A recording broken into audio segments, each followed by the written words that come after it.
रियासती वजीर आबपाशी श्री हरीश राव के दौरे जहीराबाद के मौके पर मजहबी रवादारी का एक बेहतरीन मुजाहरा अवाम के सामने आया है। वहां के कुछ नौजवानों ने जब एक मुस्लिम खिलाड़ी के जख्मी होने और इलाज के लिए तकलीफों का सामना करने की बात बताई तो वजीर मौसूफ ने फौरन जख्मी खिलाड़ी सद्दाम के वालिद को 1 लाख का चेक पेश किया। यही नहीं, अस्पताल के अमले को हिदायत भी जारी की कि बीमार नौजवान का जल्द से जल्द और अच्छा से अच्छा इलाज करें। इस पूरे मामले में खबर है कि टीआरएस एमएलसी अलहाज मोहम्मद फरीदुद्दीन का किरदार खास तौर पर बहुत ज्यादा हरकियाती रहा है। में जो सद्दाम के लिए जो पूरे नौजवान क्रिकेट के जो एसोसिएशन के जो नौजवान हैं, जो उसके लिए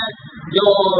फरीद साहब और हरीश राव साहब के पास गए थे और जाने के बाद फरीद साहब ने कहा कि हरीश राव साहब सरकारी दवाखाने में आपको मिलने का क्लेम किए और हम जाकर सरकारी दवाखाने में हरीश राव साहब से जब मिले तो हरीश राव साहब ने कहा कि ये इस बच्चे के लिए पूरा जो भी इलाज का खर्च है वो तमाम मेरी जिम्मेदारी के ऊपर करूंगा बोल के बोले। और हम तमाम यहाँ जितने भी क्रिकेट प्लेयर हैं और हरीश राव साहब नकद 1 लाख रुपए वहाँ पर दिए और तमाम खर्च की बात अपने ऊपर बात कर लिए हो। और तमाम लोगों को इतनी खुशी हुई कि हम तमाम जितने भी नौजवान और मुसलमान कमेटी के हैं और क्रिकेट प्लेयर क्रिकेट एसोसिएशन से जो भी ताल्लुक रखने वाले हैं, तमाम लोग जितने भी नौजवान जहीराबाद के अंदर हरीश राव साहब का और फरीदुद्दीन साहब का, बीबी पाटिल साहब का बहुत तहे दिल से शुक्रिया अदा करते हैं। लक्ष्मण रेड्डी साहब का भी और हमारे माणिक राव साहब का भी बहुत बहुत तहे दिल से शुक्रिया अदा करते हैं। तमाम लोगों की तरफ से, तमाम मुसलमानों की जानिब की तरफ से,